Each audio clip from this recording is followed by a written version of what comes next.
The smell of burning flesh mingles with French fry oil, and the screams of the damned echo beneath the cheerful jingle of drive-through speakers. What if I told you that your late-night craving for fast food could open a doorway straight into hell itself? Tonight, we're pulling back the greasy curtain on 6 fast food chains where employees have reported demonic encounters, customers have experienced unexplained possessions, and the very foundations were built upon cursed ground. These aren't urban legends whispered by conspiracy theorists. These are documented spiritual battlegrounds where the forces of darkness feast on more than just your appetite. cslewis himself warned that evil disguises itself in the most ordinary places, hiding behind familiar logos and friendly mascots. The enemy doesn't always announce his presence with thunder and lightning. Sometimes he serves it up with a smile and asks if you want fries with that. Chapter 1. The Unholy Hunger. The fluorescent lights flicker overhead as you step into what appears to be an innocent fast food restaurant. The plastic seats gleam under artificial brightness. The menu boards promise satisfaction, and the employees smile their rehearsed welcome. But beneath this veneer of normalcy lurks something far more sinister than expired meat or unsanitary conditions.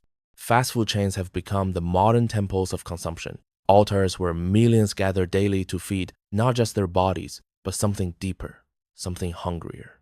When people gather repeatedly in the same spaces, consuming the same products, participating in the same rituals of ordering and eating, they create spiritual atmospheres. And not all of these atmospheres serve the light.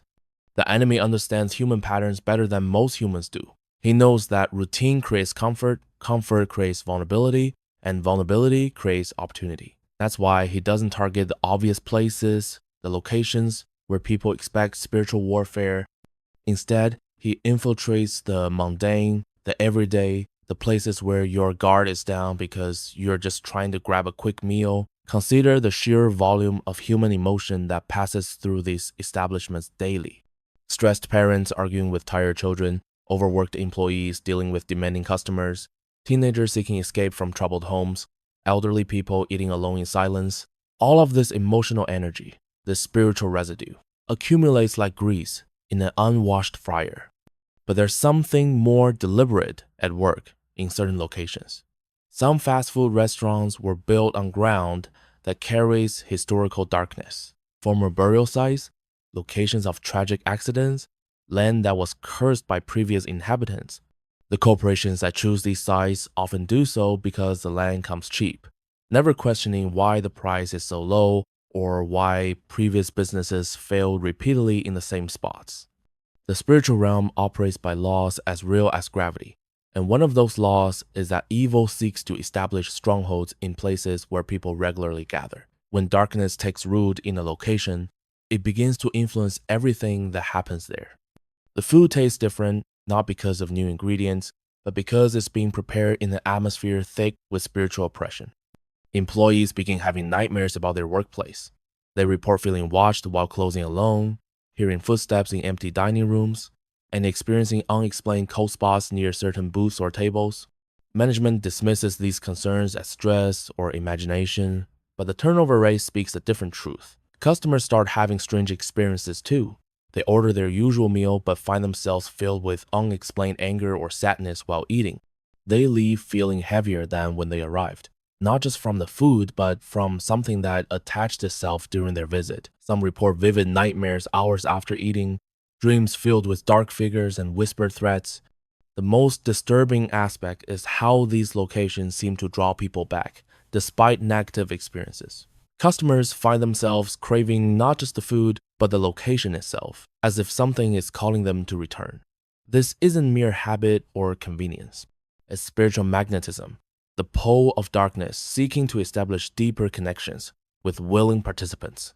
C.S. Lewis wrote extensively about how evil works through ordinary circumstances, how the demonic realm prefers subtle influence over dramatic manifestation. He understood that the most effective spiritual warfare happens in the shadows of daily life, in places so common that people never think to pray for protection before entering. The fast food industry, with its focus on speed, convenience, and instant gratification, creates the perfect environment for spiritual shortcuts as well. Just as these restaurants promise quick satisfaction for physical hunger, the dark forces operating within them offer quick fixes for emotional and spiritual emptiness. But every spiritual shortcut comes with a price that isn't listed on any menu. Chapter 2, Chains of Darkness. The first location sits like a festering wound on the corner of what was once hallowed ground. This particular chicken restaurant chain built their franchise directly over a 19th century cemetery that was hastily relocated when the city expanded. But moving headstones doesn't move souls, and the disturbed spirits beneath the foundation have been making their presence known for decades. Workers at this location report that the fryer oil sometimes bubbles and hisses without being turned on, as if something beneath is trying to break through. The walk-in freezer door opens on its own, and the employees have found eyes formed in impossible patterns that resemble symbols from occult practices. During the midnight shift, staff members hear what sounds like old hymns being sung in reverse, the words twisted into something that makes their skin crawl. The management tried everything to stop the disturbances. They brought in pest control for sounds they couldn't identify, had electricians check the wiring for the mysterious equipment malfunctions, even consulted with a structural engineer about the foundation settling, but no earthly solution could address a spiritual problem. Customers began reporting strange encounters as well. Children would suddenly start crying uncontrollably while eating, pointing at empty corners, and claiming to see the sad people in old clothes. Adults found themselves overwhelmed with grief while sitting in certain booths, mourning losses they'd never experienced. The drive-thru employees noticed that some customers would drive up laughing and chatting, but by the time they reached the pickup window, they appeared dazed and confused, as if something had drained the life from them during the brief wait. The second cursed location belongs to a burger chain that expanded too quickly without researching their chosen sites. This particular restaurant was built where a boarding house once stood, a place where desperate people came to disappear from their former lives. In 1923, 7 residents died in a mysterious fire that investigators could never fully explain. The surviving witnesses reported seeing dark figures in the smoke, shapes that seemed to be directing the flames rather than fleeing from them. The burger restaurant inherited more than just the address. Employees working the late shift report seeing customers in old-fashioned clothing sitting in the dining area, customers who disappear when approached but leave behind the smell of smoke and ash. The grill sometimes forms burn marks that spell out words, messages that seem to be pleas for help from beyond the veil. One particular booth has become notorious among the staff. Customers who sit there often complain that their food tastes like ash, no matter what they order. They report feeling dizzy and short of breath, as if they're breathing smoke instead of air. Several patrons have collapsed while eating in that booth, overcome by what doctors could only describe as symptoms consistent with smoke inhalation, despite there being no fire anywhere in the building. The third establishment in our unholy trinity is a taco chain that made the fatal error of building on land that once hosted 10 revival meetings in the early 1900s. But these weren't ordinary revival meetings.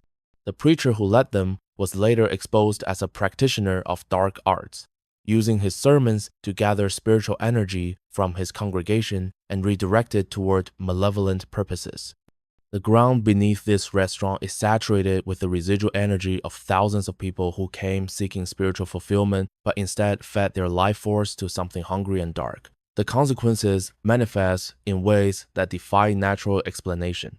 The meat in this location sometimes forms shapes that look like symbols when it's laid out for preparation. Employees have photographed instances where the ground beef arranged itself into pentagram patterns overnight, with no human intervention.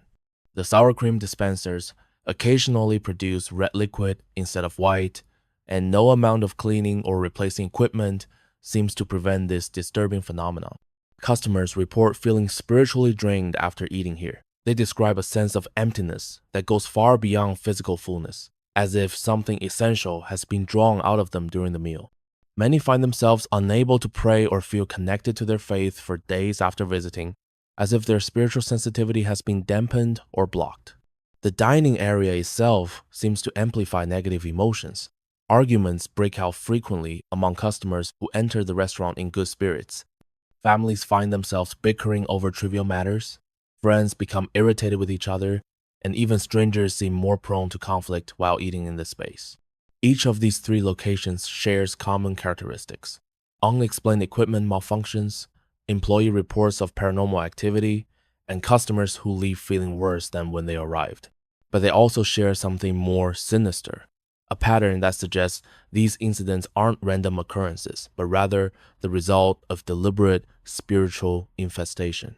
The darkness that inhabits these places feeds on human energy, drawing sustenance from the emotions, the life force, and the spiritual vitality of everyone who enters. It's a parasitic relationship disguised as commerce, where customers think they're buying food but are actually paying a much higher price than what appears on their receipt. Chapter 3: Altars of Appetite. The fourth location in our catalog of cursed establishments belongs to a submarine sandwich chain that unknowingly built their franchise on what locals call the Crossroads of Sorrow. This intersection was the site of multiple tragic accidents throughout the early 20th century, earning it a reputation as a place where death seemed to linger in the very asphalt. The sandwich shop inherited this legacy of tragedy, and it manifests in ways that turn a simple meal into a spiritual ordeal. The bread often develops dark spots that form patterns resembling faces, expressions of anguish that seem to watch customers as they eat. The deli slicers sometimes operate on their own during closing procedures, cutting through nothing but air while making sounds that employees describe as eerily similar to screaming. Customers report that their sandwiches taste different depending on where they sit in the restaurant. Those who choose tables near the front windows often find their food bland and tasteless, while customers who sit toward the back describe flavors that are overwhelmingly intense, almost violent in their assault on the senses. But it's the booth in the far corner that generates the most disturbing reports. People who eat in that particular spot often experience what can only be described as psychic intrusions. They suddenly find themselves flooded with memories that aren't their own, visions of accidents, glimpses of final moments from strangers who died years before they were born. Many customers flee mid-meal, leaving their sandwiches untouched and their payments on the table as they rush to escape the overwhelming sensation of borrowed grief. The fifth cursed location belongs to a pizza chain that made the mistake of building where a 19th century orphanage once stood. The orphanage had a dark history of mistreatment and mysterious disappearances. Children who vanished in the night with no explanation and no investigation. The building was eventually abandoned after a scandal that the local newspapers refused to report in detail, but the spiritual residue of those lost children never left the ground. The pizza restaurant experiences phenomena that specifically involve children. Young customers often refuse to enter certain areas of the dining room, claiming they can hear crying coming from empty chairs. Parents report that their children become unusually agitated while eating, asking questions about the sad kids who can't go home and pointing at spaces where adults see nothing. The pizza ovens in this location behave in ways that defy mechanical explanation. The temperature gauges show normal readings, but the pizzas sometimes emerge either completely raw or burned to ash, with no consistency that employees can predict or control. More disturbing are the occasions when the oven timers count down past zero, displaying negative numbers while emitting sounds that kitchen staff describe as children's voices calling for help. The arcade games in the children's section malfunction in particularly unsettling ways. They activate without coins, displaying messages that aren't part of their programming. Words like "help us" and "don't leave" appear on screens between games, and the music sometimes slows to a mournful pace that transforms cheerful melodies into funeral dirges. The sixth and final location on our list represents perhaps the most intentionally sinister example. This coffee and donut chain deliberately chose to build on land that was once the site of occult gatherings in the 1960s and 70s. The previous owners were involved in practices that most people prefer not to acknowledge, rituals that were designed to summon and bind entities from darker realms. The coffee shop inherited more than just the property. They inherited the contracts that were made in blood and shadow decades before their corporation ever existed. The spiritual agreements forged on that land remain in effect, and the entities that were summoned still consider the location their rightful territory. The coffee brewing equipment produces sounds that trained ears recognize as chanting, rhythmic phrases in languages that predate modern civilization. The pastry sometimes develop mold patterns that form symbols associated with ancient curse work, and the cash registers occasionally display totals that correspond to dates significant in occult calendars. But it's the effect on customers that reveals the true nature of what inhabits this location. Regular patrons report becoming increasingly obsessed with the establishment, visiting multiple times per day despite having no conscious reason for such frequent returns. They describe feeling drawn to the location by a compulsion they can't explain or resist. The coffee itself seems to carry more than caffeine. Customers who drink it regularly report vivid dreams filled with dark imagery, waking visions that intrude during daylight hours, and a growing fascination with subjects they previously found disturbing or repellent. Some patrons have been observed sitting alone for hours, staring into their coffee cups as if watching something move within the liquid. These 6 locations represent more than isolated incidents of paranormal activity. They form a pattern that reveals how spiritual darkness can establish strongholds in the most ordinary places, using our basic needs and daily routines as doorways into our lives. Each establishment offers sustenance for the body while secretly feeding something else entirely. They've become altars where millions of people unknowingly participate in rituals of consumption that go far beyond the physical act of eating, places where the boundary between the material and spiritual world grows dangerously thin. Chapter 4. Breaking the Fast Food Curse. See, cslewis understood that the most dangerous spiritual battles are fought not in dramatic confrontations between obvious good and evil, but in the quiet moments when we lower our guard and assume we're safe. His writings about spiritual warfare consistently emphasized that evil works through the mundane, the ordinary, the places where we least expect to encounter darkness. In his masterwork, The Screw-Tape Letters, Lewis revealed how demonic forces prefer subtle influence over spectacular manifestation. The senior demon Screwtape advises his nephew that the most effective way to claim human souls isn't through grand temptations or obvious evil, but through small compromises, tiny spiritual concessions that accumulate over time until the victim find themselves completely ensnared without ever realizing how they got there. This principle applies directly to the cursed fast food locations we've examined. These establishments don't announce their spiritual danger with obvious signs or dramatic supernatural events that would immediately warn potential customers away. Instead, they operate through subtle influence, gradual spiritual erosion, and the slow accumulation of darkness that builds with each visit. Lewis warned that evil entities are patient strategists who understand human psychology better than most humans understand themselves. They know that people are creatures of habit, that we seek comfort in routine and familiarity. These demonic forces establish their strongholds in places where people return regularly, where the repetition of visits creates opportunities for deeper spiritual influence. The fast food industry, with its emphasis on convenience and quick satisfaction, creates the perfect environment for this type of gradual spiritual compromise. Customers don't visit these locations seeking spiritual experiences. They're simply trying to satisfy hunger or save time. Their spiritual defenses are lowered because they don't perceive any spiritual dimension to the transaction. But every human interaction carries spiritual weight, and every location holds spiritual atmosphere. When darkness has established a foothold in a place, it influences everyone who enters, whether they believe in spiritual realities or not. The effect might be subtle, a slight dampening of joy, a small increase in irritability, a minor sense of spiritual emptiness, but these small effects accumulate over repeated visits. Lewis taught that protection from spiritual attack requires both awareness and action.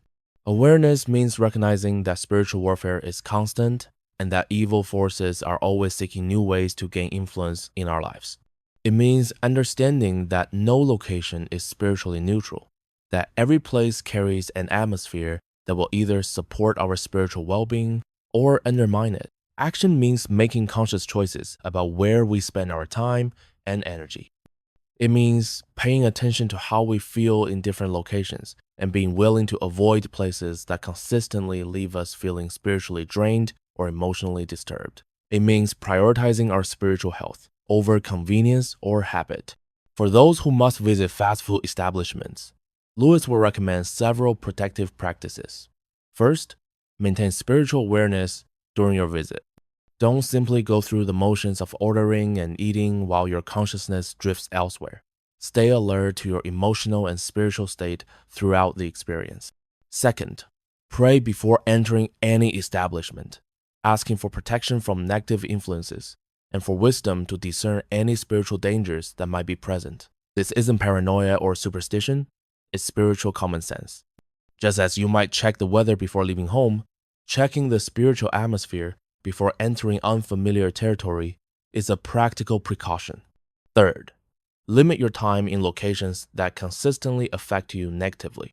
If you notice that certain restaurants leave you feeling depressed, angry, or spiritually empty, find alternatives.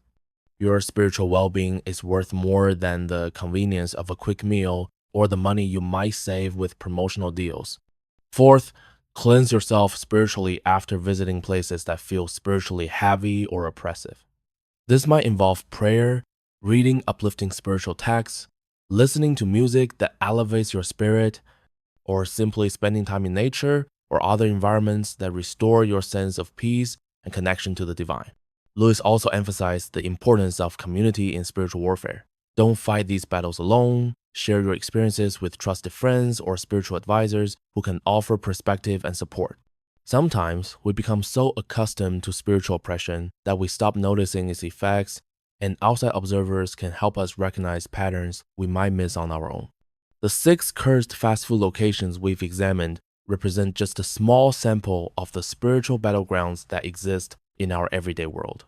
They serve as reminders that evil doesn't always announce itself with obvious signs, that spiritual warfare often happens in the most ordinary places, and that our daily choices about where to spend our time and energy carry consequences that extend far beyond the physical realm. C.S.Lewis spent his life teaching others to recognize and resist the subtle encroachments of evil in all its forms.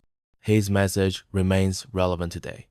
Stay alert, stay protected, and never assume that any location or situation is too ordinary to require spiritual discernment. The enemy is counting on your complacency, on your assumption that grabbing a quick meal is just a mundane transaction with no spiritual significance. But now you know better. You understand that every place holds spiritual atmosphere, that some locations are cursed by their history or infested by dark forces, and that your spiritual well-being requires constant vigilance and wise choices. Choose your dining destinations carefully. Trust your spiritual instincts when something feels wrong. And remember that no convenience is worth compromising your spiritual health or opening doorways for darkness to enter your life.